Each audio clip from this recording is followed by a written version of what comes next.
is the book of Revelation organized? Oftentimes when you come to a book of the Bible, very early on in the book, it will give you the outline of the Bible. That's how the book of Acts is organized. Jesus gave the outline of the book of Acts in Acts chapter 1, verse 8.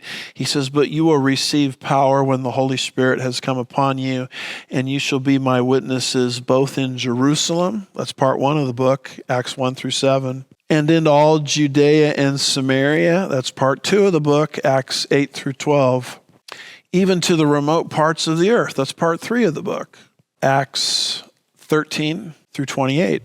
So right at the beginning of the book, Jesus, speaking to the disciples, gives an outline to the book. Well, that's exactly what's happening in the book of Revelation. Because as you start reading through the book of Revelation, very early in the book, you're going to come to chapter 1, verse 19, which is a divine outline for the book. It says, "Therefore write the things which you have seen." That's part 1 of the book, chapter 1. "The things which are," that's part 2 of the book, chapters 2 and 3. "And the things which will take place after these things," meta tauta, that's part 3 of the book, chapters 4 through 22. Write down the things that you have seen. That's the image of the glorified Christ that John saw on the island of Patmos at the end of the 1st century. Write down the things that are. That's the letters to the 7 churches. Revelation 2 and 3. And then he says, write down the things that will take place, meta tauta, after these things.